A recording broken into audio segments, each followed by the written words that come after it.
turim gražią dieną, naują automobilį ir kur važiuosim, aišku, kad į McDonald's. Yeah, let's go.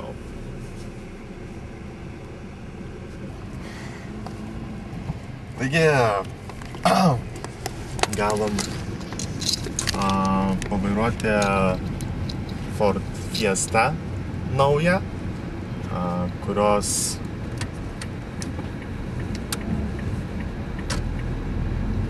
darbinis tūris yra 1,4 litro. Ne pas didžiausias, bet galingiausia versija. 96 arkliukai. Nors automobilis mažiukas, bet pakankamai erdvus viduj, sakyčiau. Aišku, gale sėdintiem tikriausia būtų kiek ankštoka. Ford Fiesta yra pagrinde gaminama Kelne. Į Kelno gamyklą buvo investuota 445 milijonai eurų. Už tokią sumą galima išlaikyti 2 formulės, 1 komandas geras per vieną sezoną. Arba, nežinau, naują gamyklą pastatyti. Tačiau buvo renovuota sena ir rezultatas toks, kad Ford Fiesta surenkama naudojant naujesnės technologijas, kurios naudojamas naujesnės klasės automobiliam. Ir darbuotojai turėjo 50 000 valandų apmokymų, kad priprastų prie naujos technikos. Vienas iš tų mokymų buvo konstravimo komanda 6 savaitės surinkinėdavo ir paskui vėl išrinkdavo tą patį automobilį Ford Fiesta. Tai čia, manau, tikrai geras ženklas, kas nori kokybės. Policija. Mes nepažeidinėjom taisyklių, viskas tvarkoj. Įvažiuojam į McDrive'ą.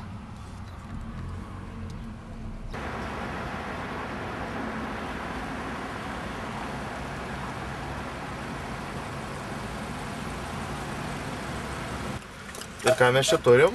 Puikiai telpa porą vidutinių kolos su ledukais. Ir dar būtų vietos net trečiam, matot? Nice. Turim kolos. Šaltos kolos. Metas išbandyti, kaip Fiesta važiuoja greitkelyje. Šitas automobilis Ford Fiesta, su kuriuo dabar važiavam, yra galingiausias variantas šiuo metu. Nors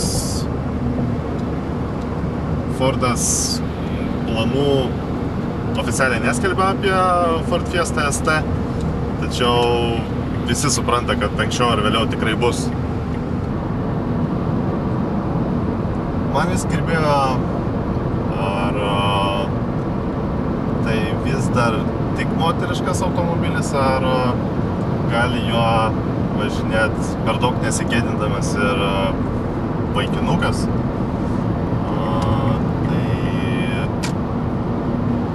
Manau, kad jo, gali važinėti ir vaikinukas.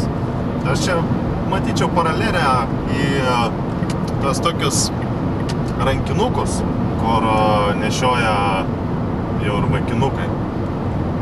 Kur susideda piniginę, mobilius, dar ten kažką. Prieš kokius 5 metus, jeigu tu pamatytum vaikinuką su rankinuku, tai jis toli tikriausiai nenueitų. Sveikas. Šičia ar ne šičia? Vilnius Klaipėda Ryga čia. Ten turbūt buvo. Taigi važiuojame žiede ir stabiliai laikosi ant kelio. Šalko. Aleksodas panašu čia. Yeah! Prieš testuodami šitą automobilį galvojom, kaip čia gražiau, ką pafilmavus. Ir buvo mintis Akropolyje su Ford Fiesta važiuoti ir kad iš paskos gaudytų Chevrolet Corvette. Bet paskui pagalvojom, kad kažkur tai matyta ir būtų negražu kopijati. Dėl to atsisakėm šios minties. Bazinė automobilio kaina yra 29 900 litų. Bet jūs gaunat 1,25 litro benzininį automobilį, 3 durų, kuris turi 60 arklio galių. Tai tikriausiai jūs norėtumėt pasitaupyti ant kiek galingesnės versijos. Kainos kyla iki kažkur 50 000 ir automobilis, kuris, manau, tikrai malonus būtų ilgą laiką, tai kainuotų kažkas apie 45-6 tūkstančius litų. Fordo dizaineris, kuris sukūrė Ford Fiesta, sakė, kad pradėjo praktiškai nuo nulio.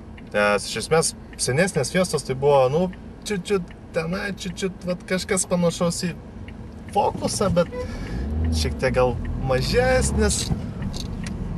O šitas grynai naujas dizainas. Ir tas dizainas vadinasi kinetinis dizainas. Ir sakyčiau, visai geras tas dizainas.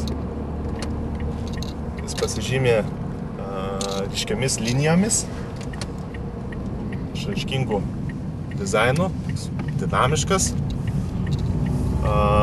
Ir kas man labiausia patinka, kad tas dizainas ne tik išoriai, bet ir viduj. Tikrai akį traukiantis centrinis prietaisų skydelis.